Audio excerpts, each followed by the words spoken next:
নজর রাখবো পরবর্তী খবরের দিকে। বিশ্বের খবরের দিকে নজর থাকবে। পশ্চিম এশিয়া যুদ্ধে নতুন মোড় এবার সামনে এলো। ভারত মহাসাগরেও হামলা চালালো ইরান। দিয়েগো গার্সিয়া সামরিক ঘাঁটিতে হামলা চালানো হয়। ব্রিটিশ মার্কিন ঘাঁটিতে মিসাইল হানা ইরানের।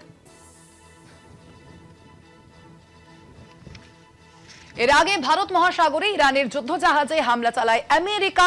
সাবমেরিন মারফত টর্পেডো চালিয়ে ইরানি যুদ্ধজাহাজ ডিনাকে ধ্বংস করে আমেরিকা। আর এই নিয়ে আন্তর্জাতিক সম্পর্ক বিশেষজ্ঞ অনিক চট্টোপাধ্যায়ের সঙ্গে আমরা কথা বলেছিলাম। কি জানিয়েছেন তিনি, শোনাবো।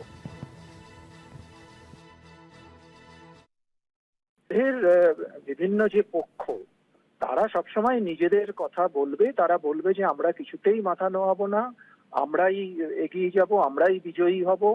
এবং ইরান বা ইসরায়েল যে এই যে লেবাননে হামলা চালাচ্ছে, ইসরায়েলও বলেছে তাদের হিজবুল্লাহ এবং অন্যান্য সহযোগী যে গোষ্ঠীগুলো আছে তাদেরকে ধ্বংস করাই ইসরায়েলের উদ্দেশ্য।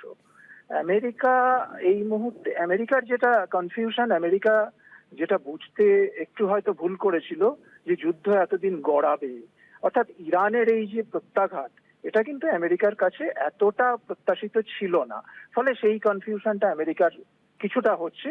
তা সত্ত্বেও আমেরিকা যেহেতু একটা সুপার পাওয়ার, ফলে আমেরিকা তার যে সামরিক শক্তি এবং তার যে সুপার পাওয়ারের যে দম্ভ, সেগুলো নিয়ে আমেরিকা এখন চালিয়ে যাবে, আমেরিকাও মাথা নোয়াবে না ইত্যাদি। এবং তিন পক্ষই কিন্তু সেই অর্থে অনর, যদি আমরা সেইভাবে তিন পক্ষ বলি, যদিও ইসরায়েল আমেরিকা একই দিকে এবং ইরান আরেক দিকে, কিন্তু তিনটি দেশই কিন্তু অনর। ফলে পরিস্থিতি জটিল হচ্ছে সেই কারণে।